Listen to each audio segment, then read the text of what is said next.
기독교 강요 2권 2장 6절 역사하는 은혜와 협력하는 은혜란 만약 이것을 인정한다고 할 때 사람이 선행을 할 수 있으려면 자유의지만으로는 불충분하고 은총, 즉 참으로 택함을 받은 사람들만이 중생을 통하여 받는 특별 은총의 도움을 받아야 한다는 것을 부정할 수 없을 것이다. 은총은 평등하고 아무에게나 차별 없이 분배된다고 하는 광신자들에 대해서 시간을 낭비하는 일은 하지 않겠다. 그러나 인간은 이 선을 행할 힘을 완전히 박탈당하였는지 빼앗겼는지 아니면 비록 미약하지만 아직은 다소의 힘이 남아있는가 하는 문제, 곧 자체만으로는 아무 일도 할 수 없지만 은총의 도움을 얻으면 자기 몫을 할 수 있는가 하는 문제는 아직 해명되지 않았다. 명제집의 저자는 이 점을 해결하기 위하여 우리가 선행을 할 수 있게 되기 위해서는 두 가지 은총이 필요하다고 가르쳤다. 그는 처음 종류를 역사하는 은총이라고 불렀으며 이것은 우리로 하여금 반드시 선을 행하려는 뜻을 효과적으로 가지도록 마련했다. 둘째 것을 협력하는 은총이라고 불렀으며 이것은 하나의 보조로서 선한 의지를 따른다. 이 구분에서 내가 좋지 않게 생각하는 것은 선에 대한 효과적인 욕망을 하나님의 은총에 돌리면서도 인간들은 자기의 본성에 따라 선을 추구한다고 암시하는 점이다. 그런데 그게 효과적이 되지도 못한다. 그리하여 베르나르두스는 선한 의지는 하나님의 역사라고 단정하면서도 인간은 자기의 충동으로 이런 종류의 선한 의지를 추구한다고 인정하고 있다. 롬바르드는 어거스틴에게서 이 구별을 얻어왔노라고 하지만 이 생각과 어거스틴의 생각과는 거리가 멀다. 둘째 부분 또한 애매모호하여 부패한 해석의 원인이 되었으므로 나는 싫어한다. 그들은 하나님의 원조하는 은총과 우리가 협력한다고 생각했다. 그리고 처음 은총을 멸시함으로써 그것을 무력하게 만들든 그렇지 않고 그것에 복종해서 확인하든지 하는 것은 우리의 권리이기 때문이라고 했다. 이방인의 소명의 저자는 이 점을 다음과 같이 표현했다. 이성의 판단을 사용하는 사람들은 은총을 버릴 자유가 있다. 그러므로 버리지 않는 것이 바로 공로가 되는 행위이다. 그리고 성령의 협력이 없이는 할 수 없었을 일이 자기의 의지로는 할 수 없었을 사람들의 공로로 인정된다. 내가 이 두 가지 점에 대해 언급하기로 한 것은 독자 여러분으로 하여금 비교적 건전했던 스콜라 학자들과 나의 생각에 얼마나 많은 차이점이 있는지를 알 수 있게 하려는 의도에서이다. 우리와 더욱 가까운 시대의 궤변가들은 그들이 고대에서 더욱 멀어졌기 때문에 나와의 차이가 더욱 심하다. 그러나 우리는 이 구분에서 적어도 그들이 어떤 방법으로 자유의지를 사람에게 인정하는가는 알 수 있다. 우리에게 자유의지가 있다는 것은 우리가 선과 악을 행하거나 생각하는 능력이 동등하다는 뜻이 아니라 다만 강요를 받지 않는다는 뜻이라고 롬바르드는 마지막으로 단언한다. 롬바르드에 의하면 비록 우리가 악해서 죄의 노예가 되었고 또 죄를 짓는 이외에는 아무 일도 할 수 없을 경우라도 이 자유는 방해를 받지 않는다고 한다. 2장 7절 인간은 필연적으로 죄인이지만 강제적인 것은 아니라고 하는 사실은 자유의지론을 확립하지 못한다. 인간에게 이런 종류의 자유 결정권이 있다고 말하는 것은 그가 선과 악을 선택하는 힘을 동등하게 가졌기 때문이 아니라 강요를 받지 않고도 자기의 의지로 악한 행동을 하기 때문이라고 한다. 실로 이 말은 사실이다. 그러나 이런 사소한 것에 훌륭한 이름을 붙여서 무슨 소용이 있는가?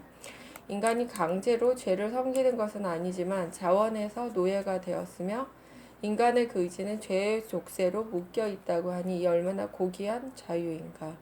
사실 나는 말다툼을 몹시 싫어하며 그 말다툼으로 교회는 쓸데없이 고통을 받는다. 그러나 어리석은 뜻이 있는 말과 특히 치명적 오류와 관련된 말을 피하는 데는 신중하기로 나는 굳게 결심했다. 나는 묻고자 한다. 인간에게 자유의지가 있다는 말을 들을 때 자신이 바로 자기의 마음과 의지의 주인공이며 자기의 힘으로 선악간 어느 쪽으로든지 향할 수 있다고 생각하지 않는 사람이 과연 얼마나 되겠는가. 혹자는 일반 사람들에게 그 임의를 열심히 경고하기만 하면 이런 위험성은 제거될 것이라고 말할 것이다. 그러나 기꺼이 허위 쪽으로 기울어지는 것이 사람의 성향이며 긴 강화에서 진리를 깨닫기보다는 한마디 말에서 오리를 얻는 편이 더 빠른 것이다. 우리는 자유의지라는 이 말에서 너무도 확실하게 이런 경험을 한다. 고대 저술가들의 뒤를 이은 거의 대부분의 사람들이 선배들의 해석을 무시하고 이 말의 어원적인 의미에만 집착하여 파멸적인 자신에 빠지고 말았다. 2장 8절 어거스틴의 자유의지론 교부들의 권위가 우리에게 큰 비중을 차지하고는 있지만 그들은 항상 이 말을 쓰면서 동시에 이 말에 대한 그들의 해석도 분명히 밝혔다. 어거스틴은 주저하지 않고 의지는 부자유하다고 한다. 다른 곳에서는 의지의 자유를 부정하는 사람들에 대하여 분노하는데 그 주된 이유는 오직 어느 누구도 감히 의지의 결정을 부정해서 죄를 변명하려고 하지 말라. 그러나 다른 곳에서는 성령께서 함께 하시지 않으면 사람의 의지는 자유롭지 못하다. 이는 욕망이 수갑을 채우고 정복했기 때문이다라고 분명하게 인정한다. 마찬가지로 의지가 죄악에 빠져 정복을 당했을 때 인간의 본성은 그 자유를 잃기 시작했다. 또 인간은 자유의지를 악용하여 자기와 및 자기의 의지 모두를 잃어버렸다. 또 자유의지는 노예가 되어 그 결과 지금은 의를 행할 힘이 없다. 또 하나님의 은총이 해방하지 않은 것은 자유롭지 못할 것이다. 또 율법이 명령하고 사람이 자기 힘으로 하듯이 행동할 때에는 하나님의 의가 실현되지 않지만 성령께서 돕고 사람의 의지가 비록 자유롭지는 못하지만 하나님의 의에 해방되어 복종할 때에는 하나님의 의는 실현된다. 어거스틴은 이 문제에 대하여 사람은 자유의지에 큰 힘을 받고 창조되었으나 죄를 지음으로써 잃어버렸다고 다른 곳에서 간단하게 설명한다. 그러므로 다른 구절에서 자유의지는 은총에 의해 확립된다는 것을 밝힌 후에 은총이 없어도 자기들에게는 자유의지가 있다고 하는 사람들을 맹렬히 꾸짖는다. 그러면 어찌하여 비참한 인간들은 자유를 얻기도 전에 감히 자유의지를 자랑하며 또는 이미 자유를 얻었다면 자기의 힘을 자랑하는 것인가? 자유의지란 말에 자유가 내포된 듯한 사실을 그들은 보려고 하지 않는다. 주의 영이 계신 곳에는 자유함이 있느니라. 고린도후서 3장 17절. 그러므로 그들이 죄의 노예라며 무슨 까닭으로 그들은 자유의지를 자랑하는가? 사람은 자기를 정복한 사람의 노예가 됐다. 이제 만약 그들이 자유함을 얻었다면 어찌하여 그들은 마치 자기의 노력으로 된 일인 것처럼 자랑하는 것인가?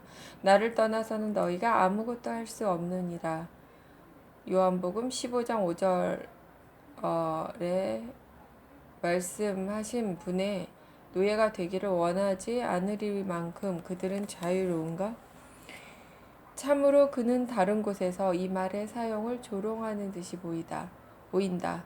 그는 의지가 자유로운 것은 사실이지만 해방되지는 않았다고, 곧 의로부터는 자유로우나 죄의 노예가 되었다고 말한다. 그는 또한 이 말을 다른 곳에서 반복하고 그에 대한 설명을 붙인다.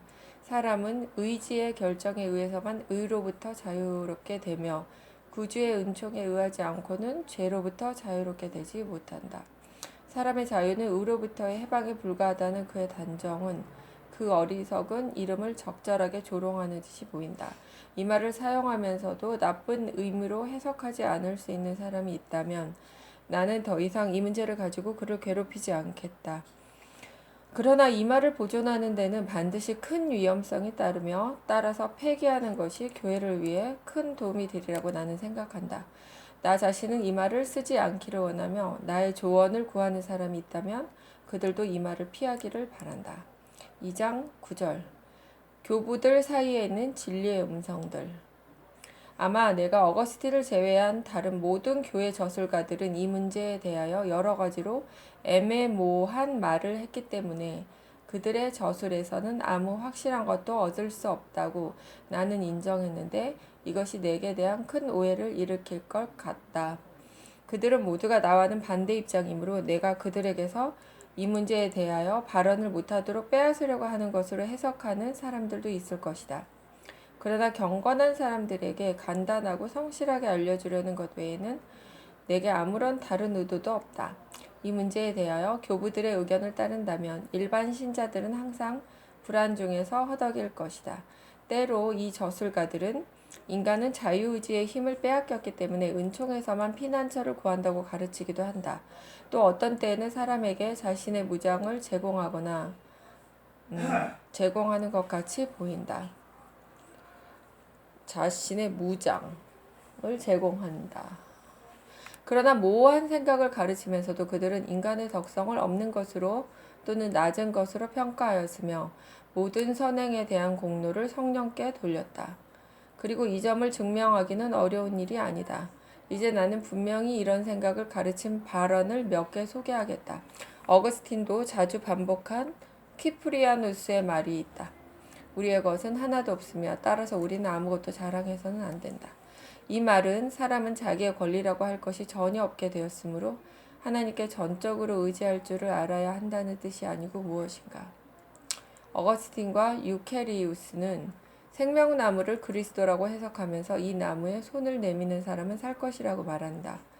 그리고 선악을 아는 나무를 의지의 결정이라고 해석하면서 하나님의 은총을 빼앗긴 사람이 이 나무를 맛보면 죽을 것이라고 한다. 이들의 말의 의미는 무엇인가? 사람은 모두 날 때부터 죄인일 뿐 아니라 온통 죄덩어리라고 하는 크리소스톰의 말의 의미는 무엇인가? 우리 안에 선한 것이 전혀 없다면 사람이 머리부터 발끝까지 전적으로 죄악이라면 그의 의지의 힘에 어느 정도 효과가 있는가를 시험하는 것조차 허락되지 않는다면 과연 어떻게 선행에 대한 공로를 하나님과 사람 사이에 나눌 수 있겠는가? 다른 저자들에게서도 이런 종류의 말을 얼마든지 많이 지적할 수 있다. 그렇지만 나에게 유리한 것만을 택하고 나와 의견이 다른 것을 강교하게 묵살한다고 비난하는 사람이 있기에 나는 이들 증언을 파하겠다. 그러나 나는 감히 단정한다. 간혹 그들이 자유의지를 지나치게 찬양할 때도 있지만 사람들이 자기의 덕성에 대한 자신을 완전히 버리고 자기의 힘은 전적으로 하나님께만 있다고 생각하도록 가르치려는 것이 그들의 목적이었다. 이제 나는 사람의 본성에 대하여 그 진상을 간략하게 설명하게 되었다. 우리는 모든 자기 칭찬을 버려야 한다. 2장 10절 자유의지로는 언제나 하나님의 영광을 빼앗을 위험성을 가지고 있다. 그럼에도 불구하고 나는 본장의 서술에서 한 말을 한 번 더 반복하지 않을 수 없으니 곧 자기의 참화와 빈곤과 벌거슴과 치욕을 깨닫고 완전히 압도된 사람은 그렇게 됨으로써 자기에 대한 지식이 가장 많이 진부한다는 말이다. 인간들이 자기에게 없는 것을 하나님 안에서 도로 회복해야 한다는 것을 깨닫는 한 그들에게서 자기의 것을 너무 많이 빼앗길 위험성은 사라지게 된다. 그러나 자기의 정당한 소유가 아닌 것을 조금이라도 자기의 것이라고 주장할 때에 사람은 반드시 허무한 자신으로 자기를 잃어버리며 하나님의 영예를 찬탈하며 신성모독의 무서운 죄를 짓게 된다. 참으로 이 욕망이 우리의 마음에 침입해서 하나님 안에 있지 않고 우리 안에 있는 우리 자신의 것을 찾으라고 강요한다면 그때 우리는 우리의 처음 조상에게 하나님과 같이 되어 선악을 알기를 원하라고 권고한 바로 그 모사가 우리에게 이 생각을 암시하는 것임을 알아야 한다. 창세기 3장 5절 말씀. 사람이 자기를 높이게 하는 것이 악마의 말이라면 원수의 조언을 듣고 싶지 않은 이상 우리는 그의 말을 용인해서는 안 된다. 물론 자기의 힘이 많아서 자기를 의지할 수 있다는 것은 참으로 기분 좋은 말이다. 그러나 이 허무한 신념에 속지 않기 위하여 우리는 우리의 교만을 철저히 꺾어버리는 중요한 성경 구절에 귀를 기울여 그 만류를 받아야 한다. 예컨대 무릇 사람이 믿으며 혈육으로 그 권력을 삼고 사람은 저주를 받을 것이라고 예레미야 17장 5절에 써있고 여호와는 말의 힘을 즐거워하지 하지 아니하시며 사람의 다리도 기뻐하지 아니하시고 자기를 경외하는 자와 그 인자하심을 바라는 자들을 기뻐하시는도다 라고 시편 147편 10절에서 11절에 말씀하신다.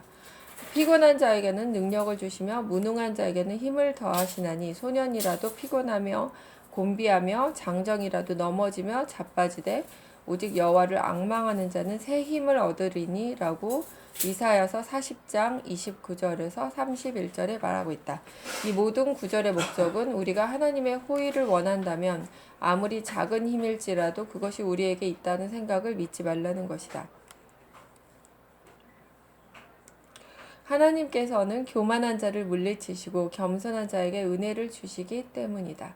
야고보서 4장 6절, 베드로전서 5장 5절, 잠언 3장 34절. 그러므로 우리는 여기서 다음과 같은 약속들을 기억해야 한다. 내가 가란 자에게 물을 주며 마른 땅에 시내가 흐르게 하며 이사야서 44장 3절. 너희 목마른 자들아 물로 나아오라. 이사야서 55장 1절. 이 구절들은 자기의 빈곤을 절실하게 느끼지 않으면 사람은 결코 하나님의 축복을 받을 자격을 얻지 못한다고 단언한다. 우리가 간과해서는 안 되는 유사한 구절들도 있다.